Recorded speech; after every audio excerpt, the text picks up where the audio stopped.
It's time for Voice of Indie. Your hosts today are Beem Weeks, author, producer, and marketing monster for independent multimedia publisher Fresh Ink Group, and Stephen Gies, author, producer, composer, and publisher for Fresh Ink Group.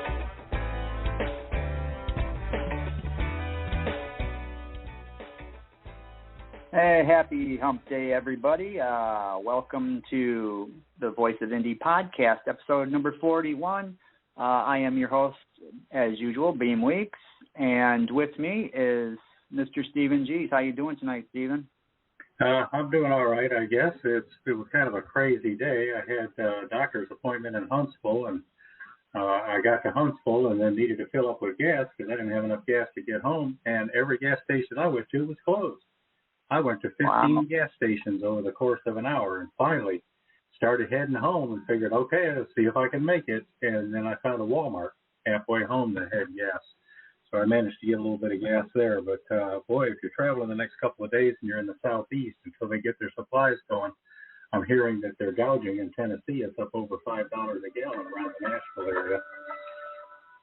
Yeah, so, you got to... you just got to, I guess plan ahead. If it's not necessary, I guess stay home unless you have the gas.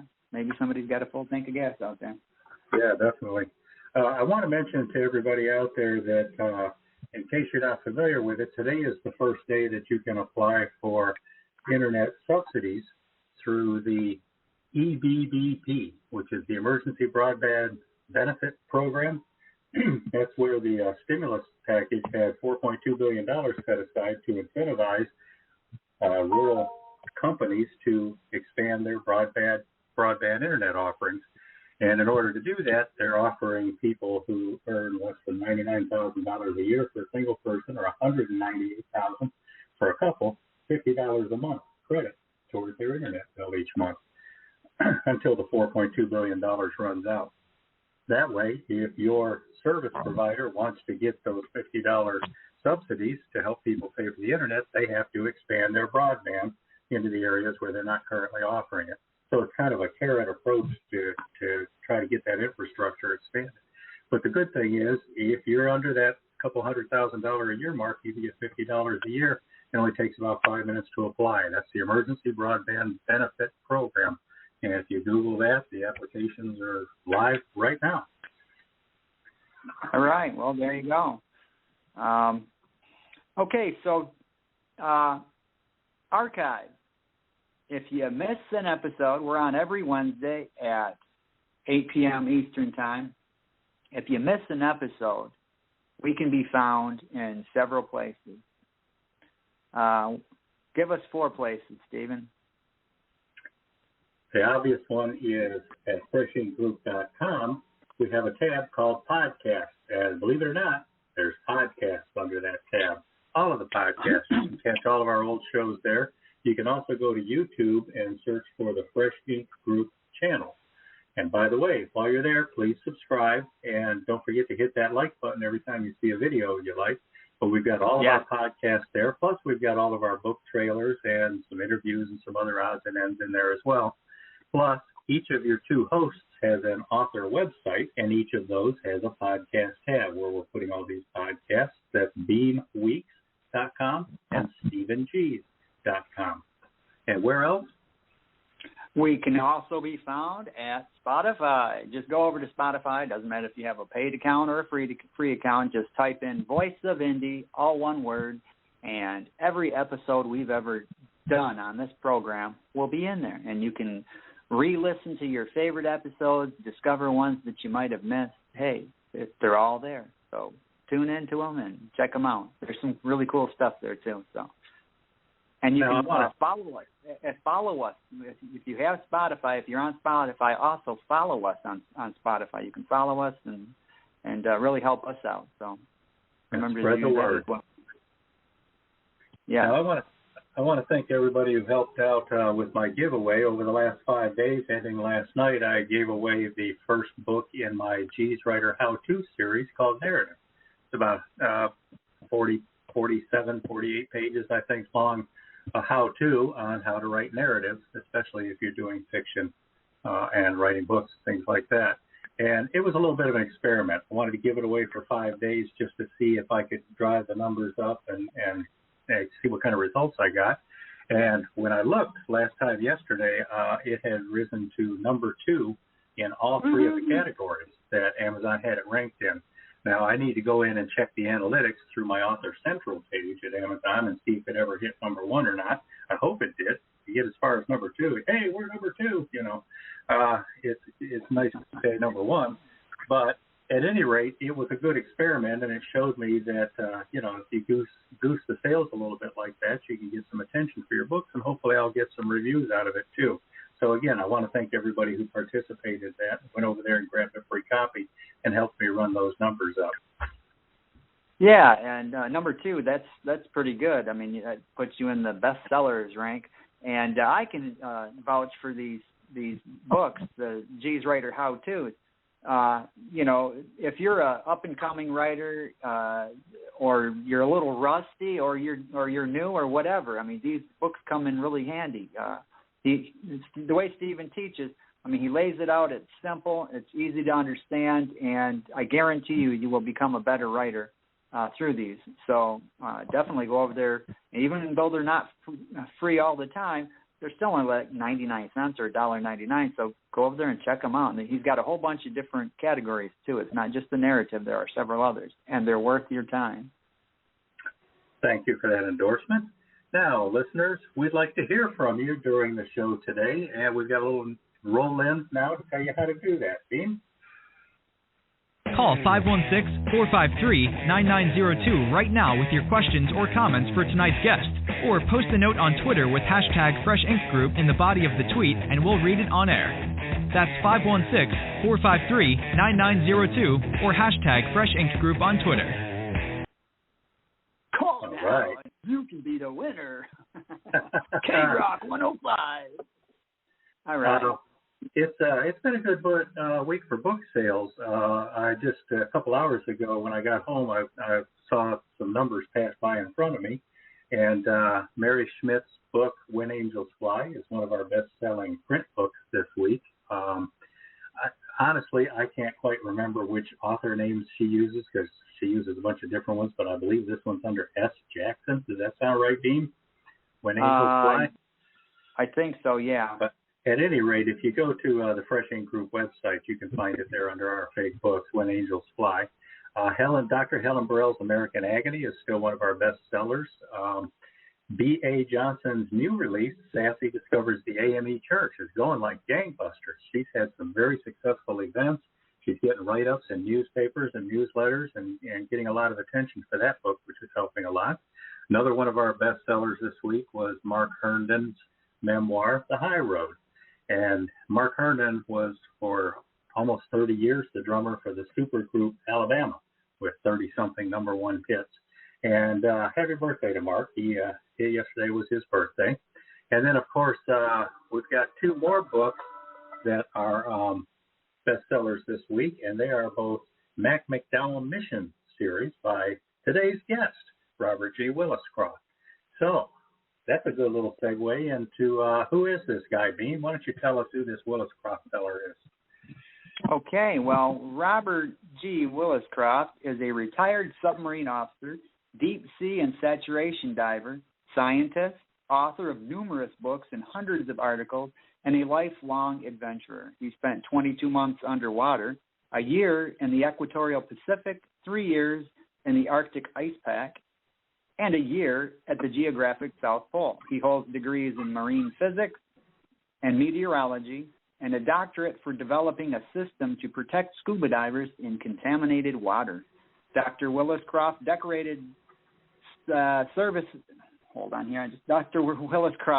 decorated service includes 23 years in the U.S. Navy and the National Oceanic and Atmospheric Administration, directing diving operations throughout the Pacific and the Atlantic.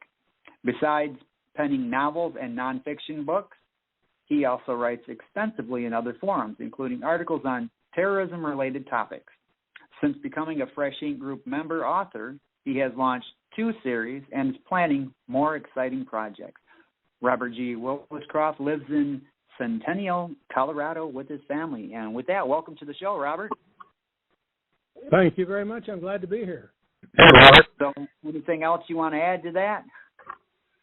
Well, it looks like you kind of covered it pretty well, maybe with a little bit of exaggeration, but every author likes that.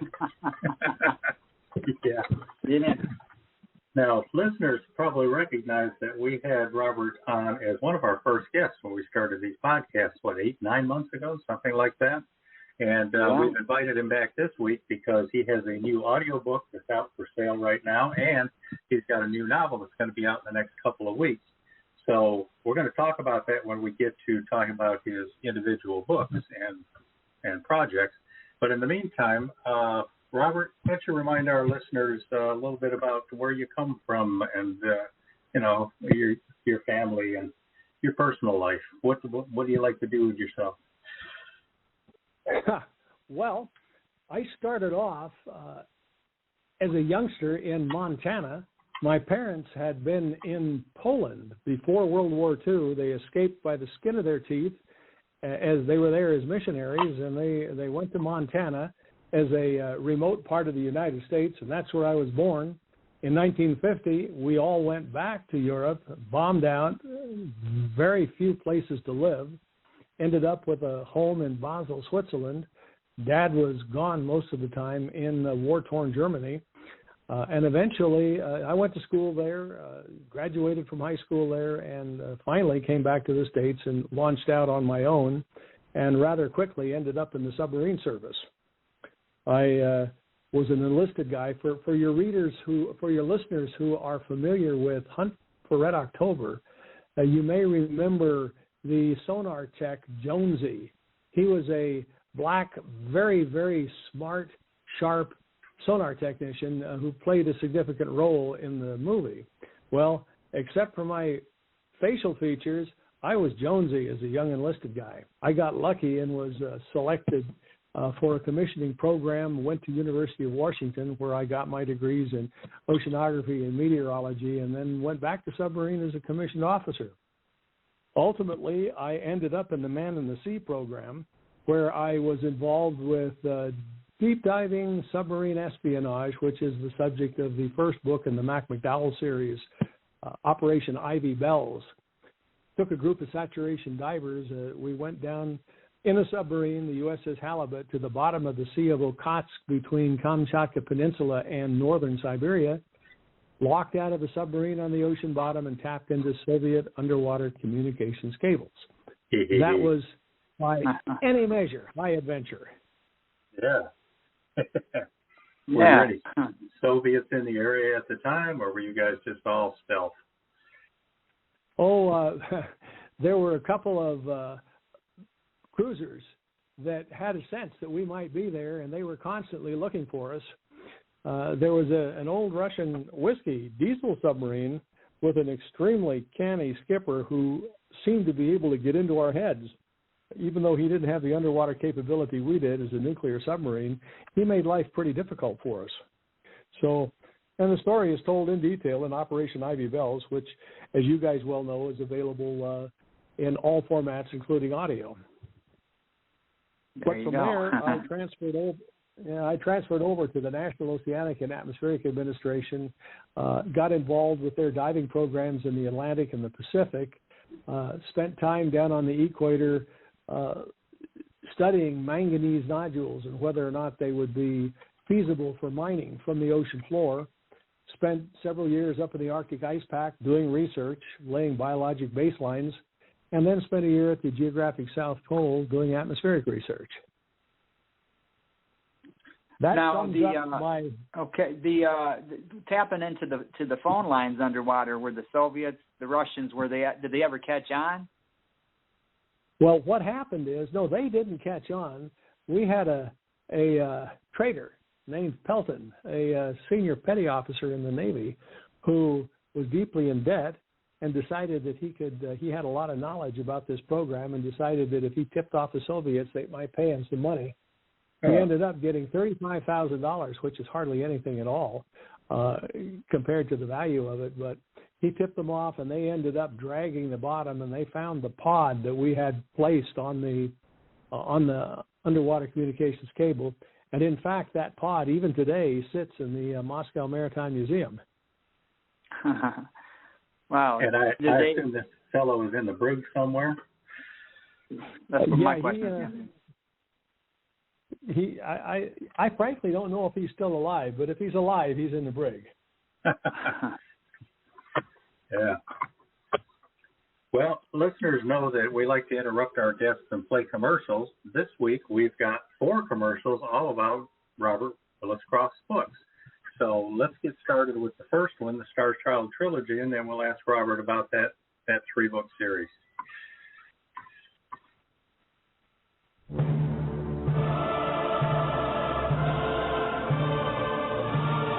Now, the Star Child Trilogy by Robert G. Williscroft is complete.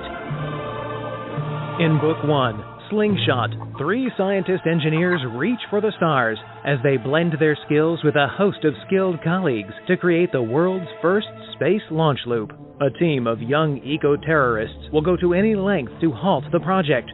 One woman is determined to scoop the story, reporting events to a watching world. Slingshot ranges from Seattle's financial district to the ocean bottom off Baker Island to the edge of space and across the vast panorama of an equatorial Pacific. It's a love story, a gender bender, and a mystery about a missing aviatrix, a conspiracy, and a true believer. It's about high finance, intrigue, heroism, fanaticism, betrayal, and humanity's surge into outer space. In Book 2, The Star Child Compact, an international team ventures to Saturn's moon Iapetus to verify it really is a derelict starship. They discover the founders, descendants of the starship's builders, who arrived in our solar system 150,000 years ago. Together with the founders, the explorers advance founder science with momentous implications for the entire solar system, paving the way for a joint push to the distant reaches of the galaxy. But a Persian caliphate stowaway sabotages the mission, hoping to destroy science that he believes violates Islam. The Star Child Compact blends tomorrow's science with human foibles, fears, beliefs, and political intrigue, speculating on how civilization might develop while traveling on a generational starship, and how modern humans might interact with remnants of that civilization. In Book 3, the Iapetus Federation, besieged Israelis on Earth make their way to Mars as the Federation expands throughout the solar system. While global jihad rages on Earth, putting millions to the sword, the Star Child Institute develops wormhole transportation. But will this new technology be ready in time to rescue all that is left of the United States, the beleaguered Lone Star Conservancy, and remnants of other cultures around the globe? From hand-to-hand combat in the oceans to battles on Earth's surface to struggles in interplanetary space, our heroes fight to survive and expand to the far reaches of the universe. Robert G. Williscroft is an adventurer, polar explorer, deep-sea diver, nuclear submariner, scientist, and best-selling, award-winning author. His stories portray the accurate science and precise engineering that appeals to hard science fiction buffs. But the Star Child Trilogy is for everyone who loves an epic tale, a grand journey by men and women who loom larger than life as they work, play, and love. Make the Star Child Trilogy your own with individual hardcover, softcover, audiobook, and all major ebook editions worldwide, or collect the entire set for one epic journey by Robert G. Williscroft, The Star Child Trilogy.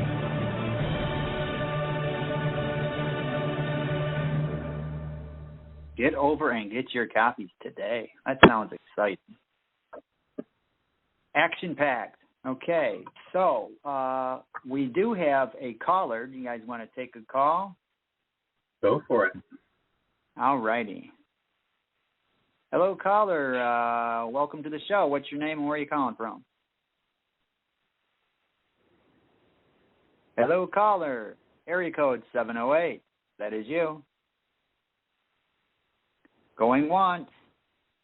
Going twice. Hello? Hello. Hi. What's your name and where are you calling from? I don't know. I'm on the phone. I'm Pat Guthrie. Oh, hi, Pat. Hi. Hi. Hi, Patricia. I didn't know how you this doing? thing works with the phone. I'm doing good, thank you. How about yourselves? Doing well. Doing well. This man is fascinating. As a marine biologist, he's been through all kinds of espionage stuff. I don't really have a prepared speech here, but I'm dying to read his books. So that's what we like to hear. You got to read it. Very interesting. What did you say it does your name remind was me again? a lot of Clancy. This is Pat Gustry, Robert. Hey, Pat, let me make a Hi, quick Robert. comment to you. Hi, Robert. Believe it or not, people paid me to do all that stuff. You know, they didn't know I would have paid them to do it. Yeah. Good. Well, that's cool enough. All right. Hey, So- speaking of, did you ever have any interaction with sharks? I know wasn't really your thing, but well, you know something? Sharks are very interesting. What they are is probably the most efficient eating machine nature ever invented. I can tell you a very short anecdote. We were down almost on the equator. We had just put a special buoy in the water that was to measure near ocean surface oceanographic and meteorologic conditions, and something went wrong with it, and it wasn't working. It had a cable going down to the bottom about 5 kilometers down with a couple of railroad wheels attached to the cable to keep it in place.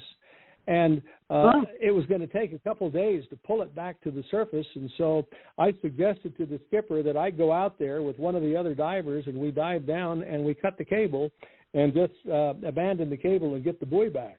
And so we did that. We got in a Zodiac, a rubber boat. We headed across. It was about a half a mile away from the ship. And as we moved towards the buoy, from all directions, hundreds of shark fins started cutting through the water. We looked at these.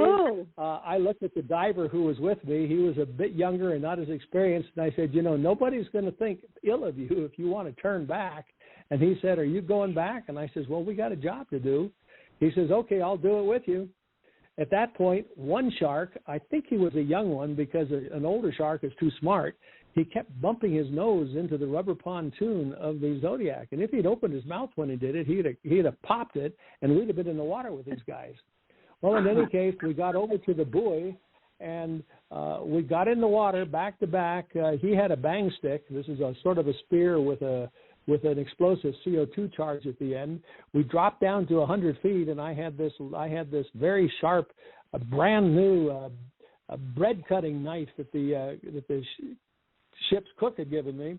I reached out and cut the Kevlar cable, and it zipped down, and we got up inside the cage. The sharks came back, but they left us alone, and we ended up getting in the Zodiac and getting back to the ship. So there's a short story of what can happen in the water with sharks. Yeah, no kidding. I bet Mama gave him an earful. Oh dear, that's fascinating. I'm fascinated with sharks. Absolutely fascinated. Don't get me in the water with them. I don't even like being in the water, but I'm fascinated to watch them. Yeah, in the I've book seen that's Jaws coming too out many here. times. Yeah, Jaws is What's kind of that? silly. You know, in the book that's coming out here shortly, Operation Arctic Sting, there's a situation there where a shark becomes very interested in the divers, and an orca, a killer whale, comes in and eats the shark and saves the divers. Yeah, they're All right. going to do that, aren't they? They're really rather friendly to people. Maybe not to others of their species, but anyway. Well, thank you for calling in, Pat. We appreciate that. Appreciate you taking time to join the program. Oh, you're welcome. Oh, anytime. I've been on the last couple of times, but not calling in. Okay. So Thank you so much for calling. Fascinating. I'm going to read his book. All right. Well, thanks a lot, Pat. Take care. Yeah, Okay. as a recreational diver, I had a few dozen times when I had shark encounters, including doing diving Shark Alley in the Bahamas, where you go down there and there's hundreds of sharks. My experience has always been that they're curious about you, but fairly indifferent. that Jaws image that, as soon as the shark knows the human's around, it's all attack. I've never really seen that to be the case, but you never know what's in a shark's mind. You just never know. Yeah, Jaws is exaggerated because it's fiction. We do have a couple of comments on Twitter, so I'm going to hit these. Verwayne Greenhouse said, I got you on Spotify. It's like, all right, cool. Thank you, Verwayne. Thanks, Verwayne. And Dr. Helen Burrell says, wow, talking about Dr. Williscroft here. She says, wow, what a guy, and a deep sea expert and a scientist and a writer of both fiction and nonfiction. Prolific thy name is, Dr. Williscroft. I've got to read some of this writer's books. All right, so you're winning new readers over by the sounds of it. Okay, so now in the bio, in introducing you, I mentioned here some awards that you've won. What are some of these awards that you've won for your writing? Well, I've won the, let me see, the names are often a little bit interesting. Goodness, I'm blanking out here. I'll answer that in just a bit. Okay, I'll answer that in just a bit. I'll pull it up. Well, how about the bullshit award? I see you got the bullshit award. I got that listed here.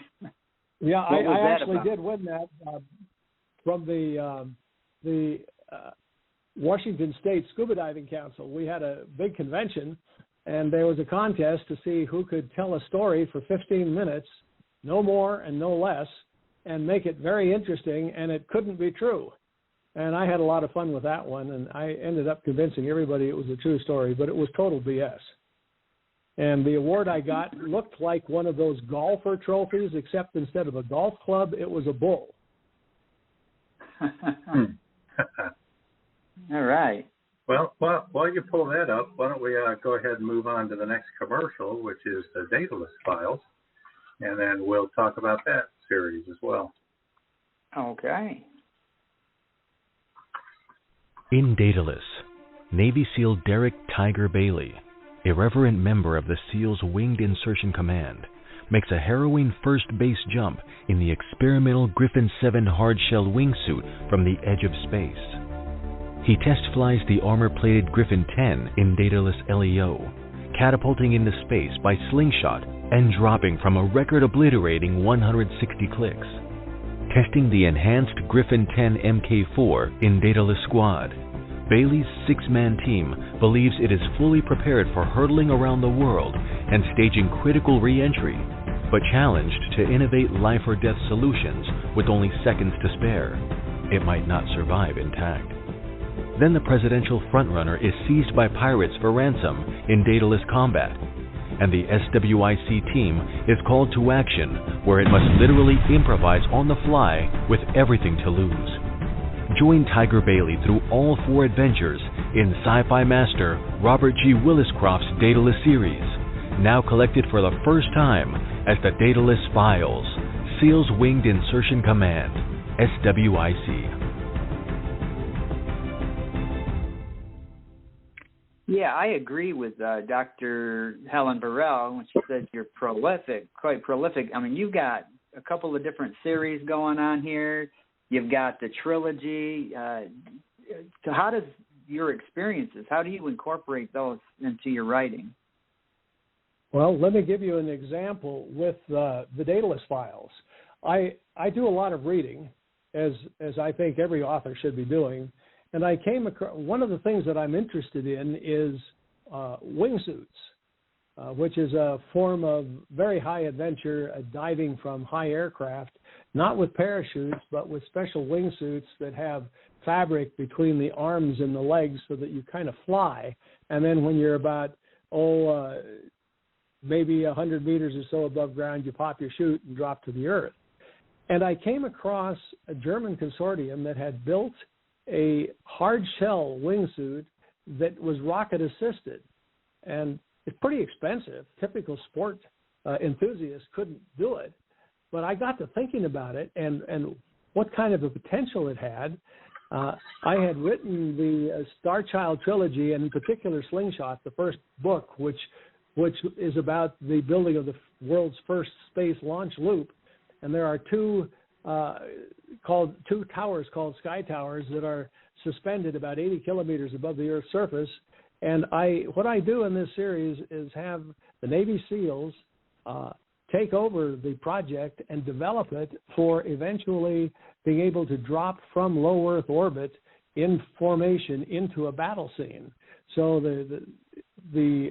it's really 4 stories. The first one is the development of the wingsuit, the Griffon it's called, and then the second one is doing it from low Earth orbit.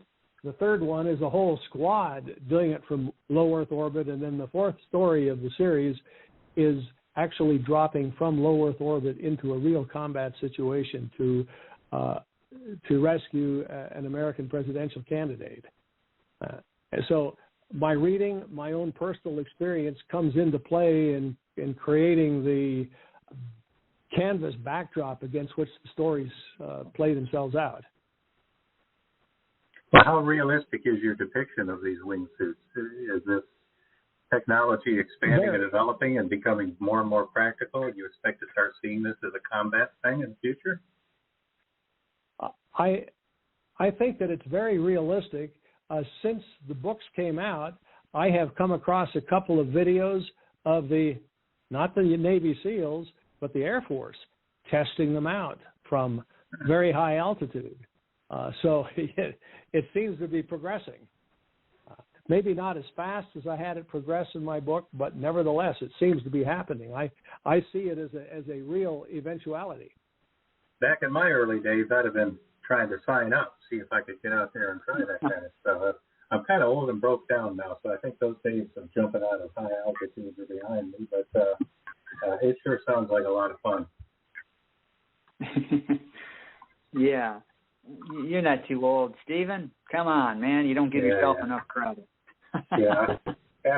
While I was editing these books, I went over and was watching some of these videos on YouTube, and there's different kinds of devices too. Like they've got ones with like a giant fan, kind of like an ultralight airplane, but a suit version of it too. And people are flying around with those, and man, they just look dangerous to me. And our author Jeannie Sharp, her husband, was using one of those and wound up crashing to the earth and being hospitalized for an extended period of time from his injuries. So, yeah, a little bit scary for me, but that's the kind of stuff the military needs to be developing, because you never know when you might need something. And it's great to see it spark your imagination, Robert. Do you think you'll write any more about the Daedalus and the wingsuits and whatnot, or is this wrapped up? I don't know. If I get the inspiration, I'll probably carry it further. Say, you guys were asking about the awards. I've got the information here. Let me lay it on you a little bit. All right. The National Association of Book Entrepreneurs have an award called the Pinnacle Book Achievement Award, and several of my books have received that award in the categories of science fiction and the categories of adventure. I'm particularly proud of those because there's a lot of competition, and to win out on that competition says that the judges really thought something of it. I've also won the Shelf Unbound Award as a notable indie book. I'm familiar with that award. Pardon? I said I'm familiar with that award, Shelf Unbound. Yeah. Then there's the Selfie selection, which is from the Library Journal. There's the Top Shelf. I received the finalist award in Top Shelf, and then I actually won the award for an adventure book, the Top Shelf Award as well. And right now, I'm still awaiting, but I am a finalist in the Colorado Authors League competition for adventure books. And it is Operation Icebreaker that's being looked at. So I'm one of 3 finalists in that. All right. We do have another caller, so how about we go to the phones again? Hello, caller. What's your name and where are you calling from? This is Ellen, and I'm calling from Denver. And hi, Ellen. How you doing? Hi. I'm doing great. Robert probably doesn't remember me, but I met him at Mile High Con a couple of years ago and have been a fan of his science fiction books. The military Navy book is not a genre I ever thought I would be interested in, but I have found them fascinating. You mentioned the orca and the sharks, and I was wondering what other critters you've had face-to-face experiences with underwater. Well, good question. The most interesting was the orca. I've swum with orcas quite a bit, underwater and on the surface. They're playful. They're like puppies. They're like really smart puppies. A lot of fun to be with, and they're incredibly gentle, despite the fact that they're 10,000 pounds of whale. I've also swum with belugas and narwhals, sharks. Down in the Florida Keys, I swum with turtles. Have you done stingrays? Like a lot of people go to Stingray City in the Cayman Islands. Have you ever been with a big pot of stingrays? Yeah, there were. I'm sorry, you got garbled there. Say that again. I was asking if you've had any stingray encounters. You know, like a lot of recreational divers go to the Cayman Islands and go to Stingray City and feed the giant stingrays. Yeah, I have swum with stingrays. I haven't had a real personal experience with stingrays like I've had with orcas. I swum with penguins, seals, sea lions. You don't have any penguins in your books yet at this point, do you? No penguins yet, but the next one, the next Mac McDowell mission will be titled Whiteout. It takes place around Antarctica, and there's going to be some penguins there. Question, I heard you listing various awards. Weren't you nominated for a science fiction award? Yeah, I was nominated for the Nebula Award for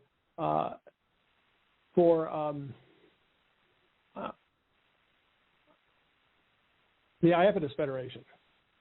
Didn't get beyond the nomination, but it was cool to get the nomination. That's book 3 of the Star Child trilogy. Right. Well, thank you. It's great to be able to talk to you, and I've really enjoyed your books. I did hear a rumor that some of the sound effects are going to include things like the orca. Yeah. Yeah. All kinds of cool Well, I look forward sound. to hearing that. Thank All you. right. Well, thank you. Thank you for calling in. All right. Yeah, when we work on Mac McDowell mission audio books, we have to be very, very serious about all the various kinds of submarine sounds and the animal sounds. And wait a minute, this one's narwhals, and is that supposed to be an orca? So that we get all those sound effects right and sound authentic. Because we really don't want to start getting nasty letters from orcas who are out there buying these audio books and saying, "Man, you said the orca swam up and then you had a narwhal sound. What are you people doing?" We do have another caller. You want to take another one? Great. All right. They're all calling in. Hello, caller. You are on the air. What's your name and where are you calling from? You want to take another one? Great. Hello? Yeah. Hello. Hi. Turn your listening device down so you're just listening on the phone.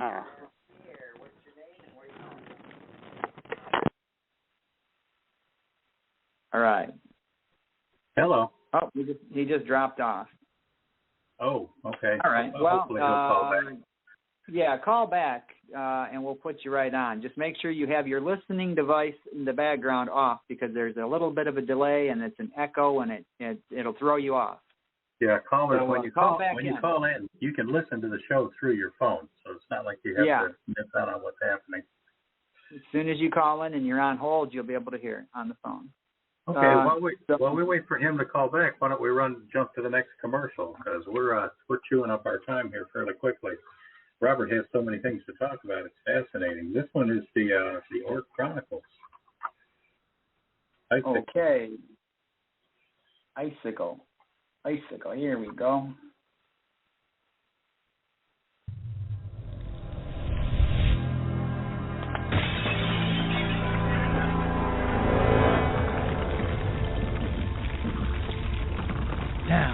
Introducing Book 1 in the new series by master sci-fi storyteller Robert G. Williscroft, Icicle, a tensor matrix, the first Oort Chronicle. Dying of prostate cancer, wealthy entrepreneur Braxton Thorpe is frozen in hopes of someday being revived and cured. That's when he discovers a threat to the entire solar system. But he has a problem. He's dead. He awakens to find himself uploaded into an electronic matrix. Exploring beyond the matrix and the larger global net, he discovers the Oort, a distributed electronic entity older than humanity, with an unnerving secret. Aliens wiped out nearly all life on Earth once, and they are coming back to do it again. The mathematical entity that is Thorpe has to find a way to convince humans of this threat, and in time to do something about it. But how? And what? Will Thorpe's carefully assembled team have any shot at saving the world? Will the Russians and Chinese help or betray? And who uploaded the cat? Icicle, a tensor matrix, the first Oort Chronicle, is available worldwide in hardcover, softcover, all ebook formats, and now as an audiobook narrated by Trenton Bennett, including music and sound effects. Icicle, a tensor matrix, is proudly published by Fresh Ink Group.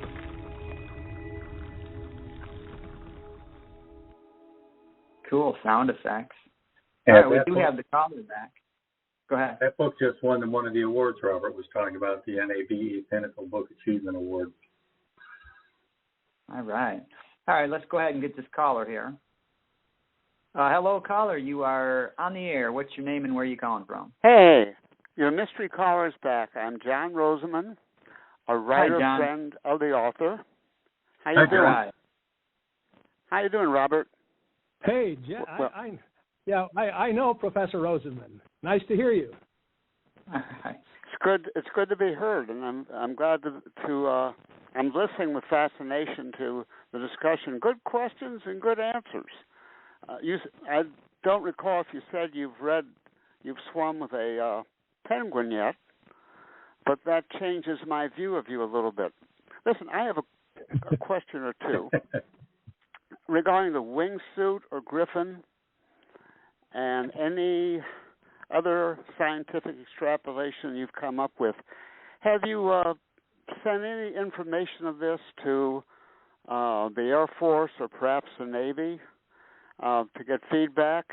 And have you had to seek permission for any of your fiction, since it does deal with real-life experiences? Let me address the second question first. Because of the classified nature of what I was involved with during the Cold War, Operation Ivy Bells and some other things, I was not able to write about those until years later when they were, for the most part, declassified. If I had tried to write about them, I would have had to submit the manuscript, and it would have come back mostly black. It wouldn't have been readable. So I just held heavily off. Redacted. You betcha. But once what I finally did was to take the various people with whom I worked, and I sort of blended their personalities and came up with a new set of people. Anybody who was with me will recognize himself, but he will be in two or three of the guys. So that's how I did that without violating the security problems. So you haven't been sued yet? As for the second question, I have not submitted ideas primarily because that's a hugely involved process if you're not in academia. What I did note, though, and I don't know whether you heard it a little bit earlier, it looks like the Air Force has picked up with the Griffon idea. I don't know whether they're working with the German consortium or not, but they're developing it. Interesting. They could still benefit by reading some of your novels. I would think. I would think so. Of course, we all. Let me add a little thing here. Professor Rosenman he's retired from the Norfolk State University, and among other things, he taught the writing of science fiction. So we're talking with somebody here who knows what he's talking about. He has written a superb series. It's called the Inspector of the Cross series, and it's just a remarkable bit of hard science fiction. The latest one, Crash, just came out, I guess, in the last 2 or 3 months. Remarkable book, well worth looking at. Well, thank you so much. I didn't expect to get some promotion in return, but I appreciate it. Hey, we're here to promote everybody. Of course. I appreciate it. All right, but, well, thanks for calling in. It's my pleasure. Yeah. Good to hear from you, Good night. Good nice hearing talking from you. Bye-bye. Take care. So, Robert, we just heard the commercial for Icicle, the first book in the Orc Chronicle series. What's the status of that series?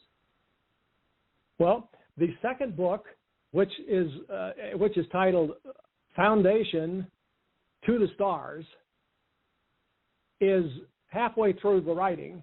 So I expect to see it completed in the next couple of months or so, ready for some heavy-duty editing, and then you guys will get it. We look forward to it. And the third book, which is tentatively entitled Andromeda, A Rising Tide, with a sense of a rising tide lifts all ships, is in the outline stage. Now, how long? Let me point out something. Let me jump in really quickly to add one thing there. Just recently, the last week or so, I read about a new development in cosmology. It appears that the multiverse concept has received some possibly verifiable new data, but it looks like when two multiverses come into contact with each other in whatever this super universe is in which the various multiverses are contained, they form a cold spot, and the cold spot is congruent for both of the multiverses, which kind of like a black hole in our universe can get us from here to there because of two spots that are actually congruent. It looks like one might be able to traverse from one multiverse to another, and so I'm playing around with that idea to incorporate it into the third book of the Orc Chronicles. Okay, that's pretty interesting. I'm jumping here with my question before it gets too far away from it, and you're saying it's in the outlining stage. Typically how long does it take you from outlining to a finished product, finished book? Oh my. It typically takes a month or so to get the outline fully laid out, and then it's just a matter of writing every day. If the more writing I get done, the more quickly the book gets done, but it's certainly several months up to a year. I would say 6 months to a year, depending on what other things I get involved with. Okay, now second question. This multiverse, is there a layman's way to explain this, a dummy's way to explain what this multiverse is all about? Sure. You're sitting at a table and you're eating dinner, and you pick up your knife and fork to cut a steak, and you drop the fork. And that leads to a series of events at the dinner table. But if you hadn't dropped the fork, it would have led to an entirely different series of events. And what the concept of a multiverse says is that both of those things happened. Okay. And so the universe splits out into two universes, but because you have a continuous process of things constantly going one way or the other all the time, everywhere, you have an infinity of universes that are constantly splitting off into what are called multiverses. Interesting. Yeah, see, we're getting highbrow on when you really try to think about it. Yeah. Okay, listeners, that's the Orc Chronicle series, OORT, and the first book, Icicle, is already out in all the various editions, including the audiobook. And the second one, the Federation is on its way, hopefully in a few months, the Orc Federation. So, Beem, you want to go on and get to our last commercial here, the Mac McDowell Mission Series? Sure thing. Here we go. Now, from Fresh Ink Group and best-selling author Robert G. Williscroft, the Mac McDowell Mission Series. With a security clearance above top secret, Saturation Dive Team Officer in Charge Mac McDowell leads his team into critical Cold War counter-Soviet missions. Watch Mac prove what brave men can achieve under real pressure, the kind that will steal your air and crush the life out of you. In Operation Ivy Bells, it's the summer of 1972 when Mac and his off-the-books Deepwater Espionage Group are conducting a daring undersea wiretapping operation to gather Russian intel and avert world war. Join nuclear submariner Mac McDowell for extreme diving, a battle with giant squid, and more as he risks everything in the most dangerous operation yet. In Operation Icebreaker, Mac McDowell is leading his submarine team for a mission to lay SOSUS arrays under the Arctic ice when they clash with a highly automated Alpha-class Soviet submarine. Overwhelmed by mechanical problems, the Soviet crew abandons their sub near Point Barrow, Alaska. The skipper launches DSRV-1 Mystic so Mac and his crew can board the empty sub and gather intelligence. The arrival of an even more advanced Soviet sub leads to breathtaking underwater clashes with the specter of war looming. Will Mac and his crew be sunk by the Soviets, or will they safely return to Alaska, where Mac's new love, Kate, anxiously waits? The McDowell Mission Series by Robert G. Williscroft is available worldwide in jacketed hardcovers, paperbacks, e-books from Kindle to Nook and Kobo and more, plus exclusive audiobook editions.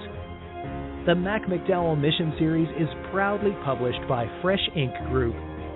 Take a deep breath and dive in for thrilling submarine adventures in every Mac McDowell mission.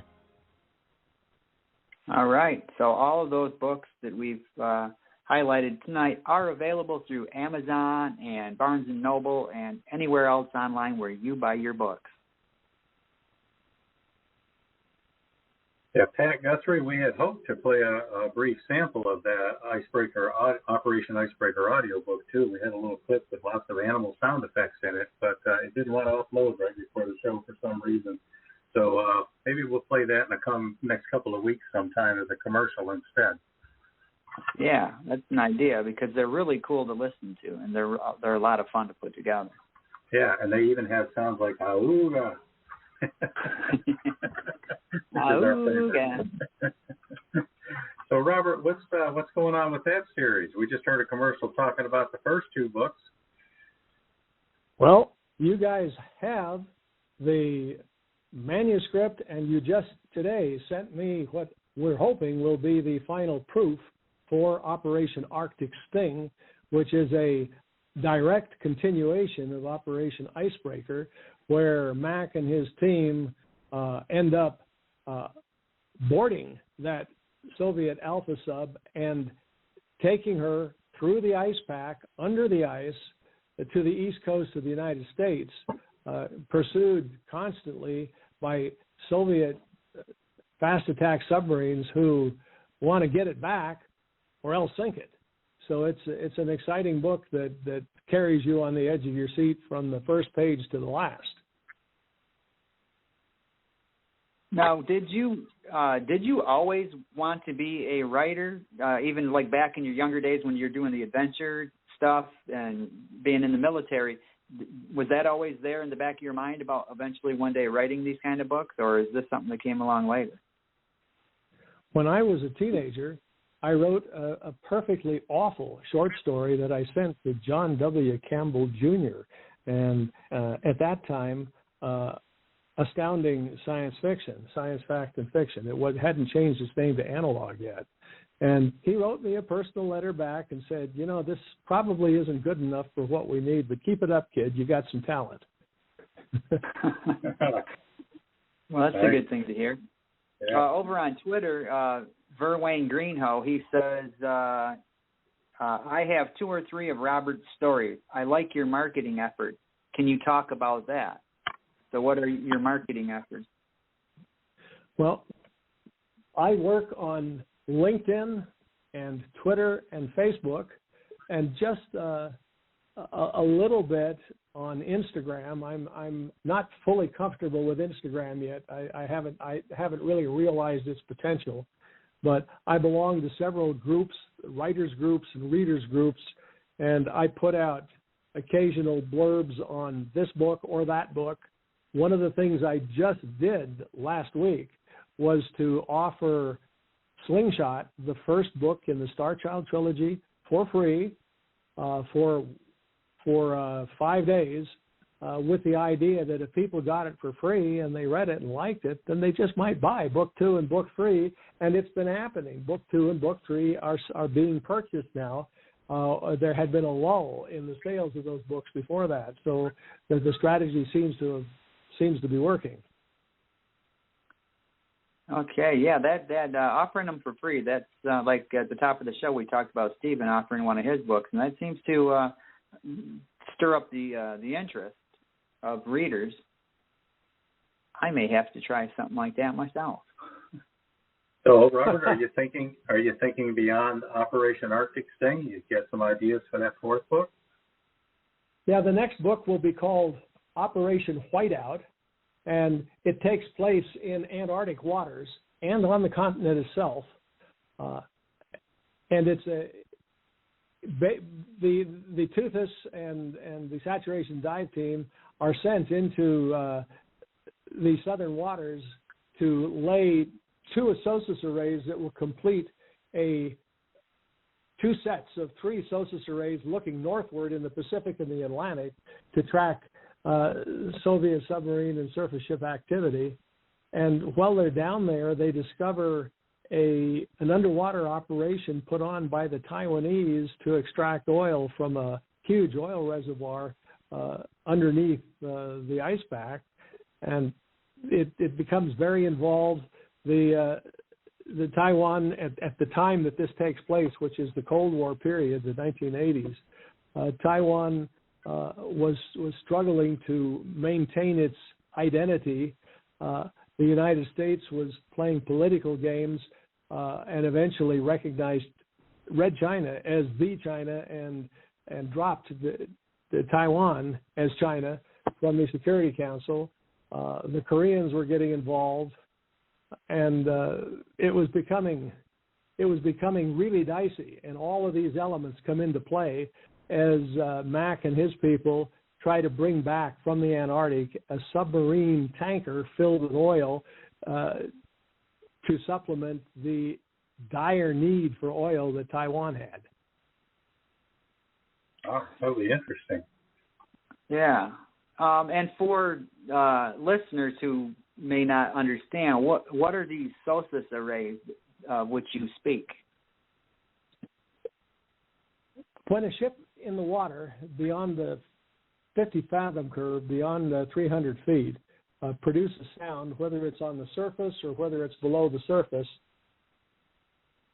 the water is sufficiently deep that as you go further down, it compresses and sound starts going straight down, but then it curves up and eventually reaches the surface. So that if you have a ship on the surface, 12 miles distant, there's a ring of sound produced by this ship, and then another 12 miles beyond that is another ring of sound, and each of these rings of sound gets wider and wider so that eventually the entire ocean surface is insonified, is filled with sound from the ship. Only problem is the sound is way, way, way below ambient noise level, so it's not something you can just listen to.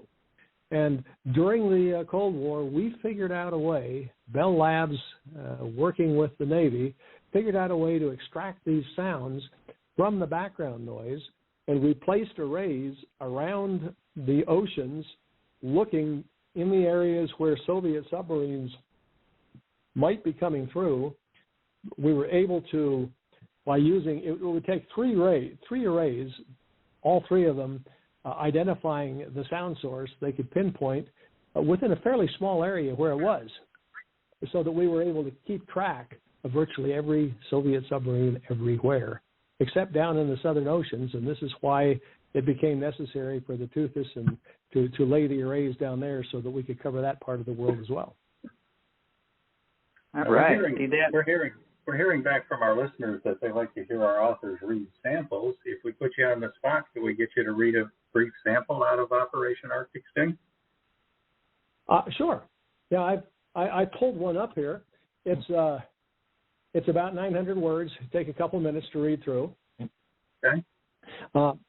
Bear in mind, you who are listening, bear in mind that some of the names and some of the things are kind of off the wall because you haven't got the background that preceded this, okay? Right. So this is Mac telling the story. We were in the middle of Spook's watch as we readied for charging ops. We hung out while Tethys pushed her sail through the ice for a sat fix. Barry had the watch over there, and he was good at it. He took 20 minutes for the entire operation. When he finished, he submerged and moved Tethys 100 feet away from the broken ice. My head is due south, Barry told us over the secure Gertrude. I'm 300 feet off your starboard beam up against the canopy. It's a bit jumbled, but nothing extends down more than 10 or 12 feet. You should have no problem coming alongside. And Spook didn't. In less than a half hour, we were ready to receive trons. It wasn't like we hadn't done it before. With our lights ablaze, on our monitors, we watched the divers approach our starboard side with the shore power cable, 2 dragging the cable and 1 remaining aft and above as lookout. The basketball surveyed the entire scene. Pure routine. Because we were not connected to the Diver Talk network, we could not hear what happened next. Only watch in horror. Out of nowhere, a large, white body flashed from above behind the lookout, who we learned later was Ski. Ski must have sensed water movement behind him because he turned to confront the largest polar bear I ever saw, a male nearly 10 feet long and massing just under 1,000 pounds. We determined those numbers later, but at the moment, it was just one damn big bear, almost certainly mistaking Ski for a seal. Ski propelled himself backward with furious fin strokes and fired a dart into the bear's massive chest. The creature didn't seem to notice it. An excellent swimmer, the bear caught up with Ski in moments and grabbed his right fin and foot in its mouth. Ski shot off another dart, this time directly into the bear's left eye. The bear opened its jaw, releasing Ski's foot. The fin was gone, and we could see blood oozing through Ski's punctured hot water suit, spreading like a black cloud through the icy water. The bear pulled back, swiped at its left eye several times with both enormous paws, and then lunged back at Ski, who was doing his best to open up space between himself and the giant creature. The other 2 divers, Harry and Whitey, we learned later, approached the bear from either side, trying to distract it so Ski could swim to safety. Without a moment's hesitation, the bear launched toward Harry, who launched a dart and dropped rapidly down under Lyre. Instead of heading for safety, Ski turned to confront the bear as it focused its attention on Whitey.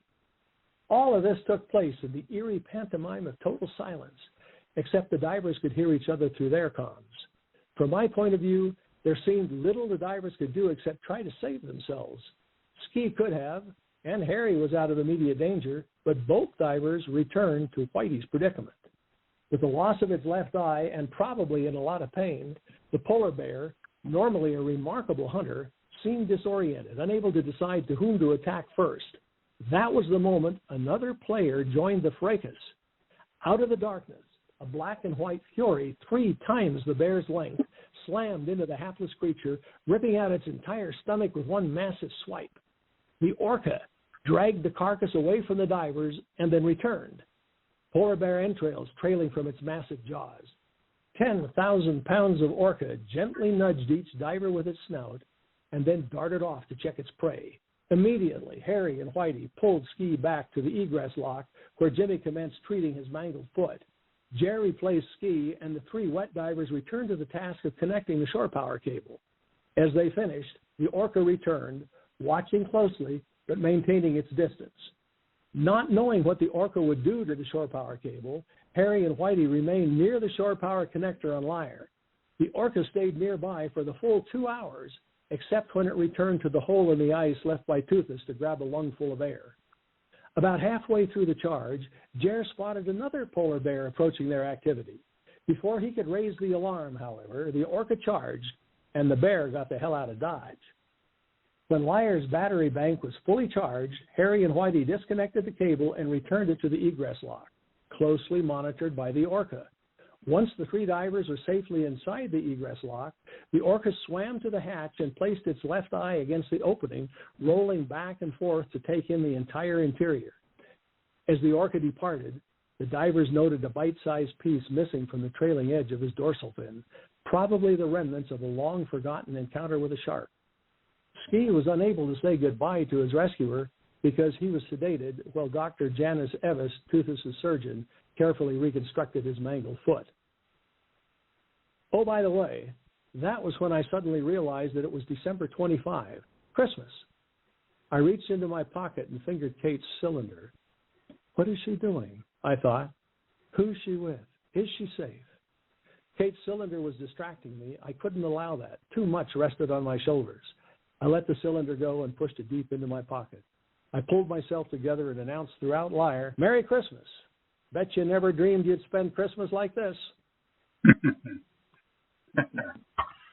And that is Operation Arctic Sting, Book 3 of a Mac McDowell Mission series by Robert G. Williscroft. We are estimating that approximately 2 weeks from now, it should be out there at all the retailers in pre-sale mode. Give you people a couple of weeks to get in there and get your orders before the actual release date. That's the Mac McDowell Mission series. And we are getting ready to start working on the audiobook for that. I understand that Trenton Bennett, whose voice you've heard doing these audiobooks and even the commercials for Mr. Williscroft, is got all of his recordings done, and it's time for us to start putting in sound effects and having our fun with it, too. Yes, indeed. Robert, it's been a blast talking to you again, and as always. And, obviously you've got a lot to offer your fans. Some people might be more into the adventure, some more into the sci-fi. But whatever they're interested in, how do people find you? Where are you out there? What are your handles? The easiest way to find me is to go to my book website, robertwilliscroft.com. Of course, you can also find me on the Fresh Ink Group website.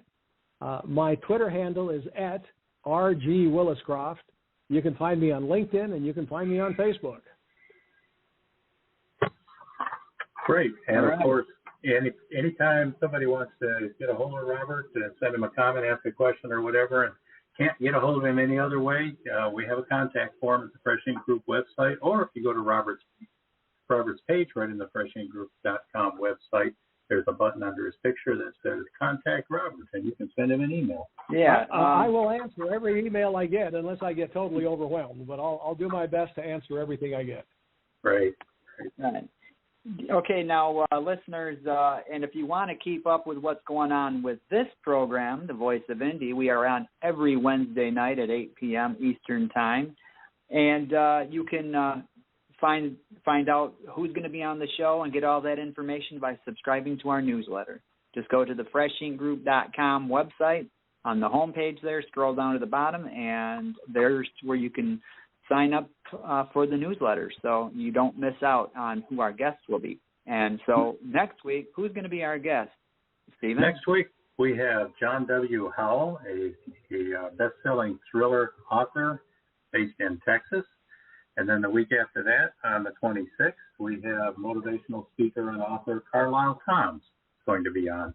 And then here's an interesting note for you Williscroft fans. The week after that, on June 2nd, our guest is going to be Trenton Bennett, the voice actor who's been doing the audiobooks and our commercials for Robert G. Williscroft's books. And Trenton's going to talk about the whole production process, how people can get into doing their own audiobooks, either through ACX, where they do the shared program, or doing the kind of thing like Fresh Ink Group does, where we just make them and let the author own their own copies of them.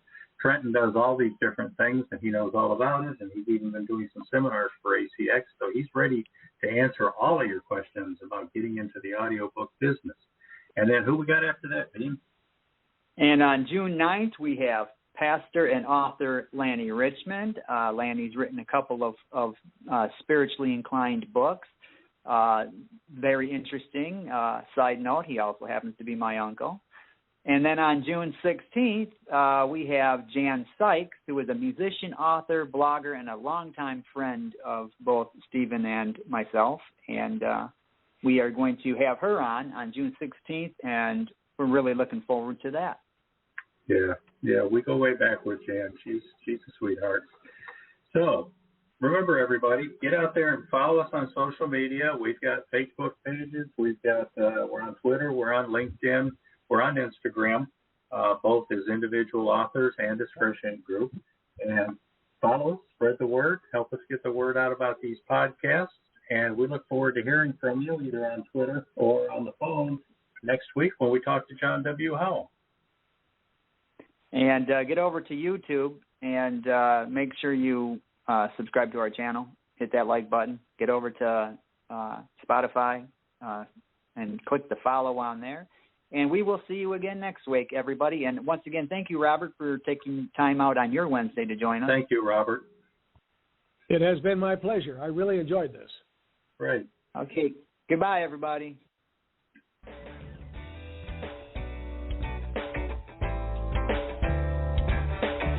You've been a part of Voice of Indy, a production of Fresh Ink Group. Spread the word, support our guests, then find us at freshinkgroup.com and be sure to hashtag Fresh Ink Group.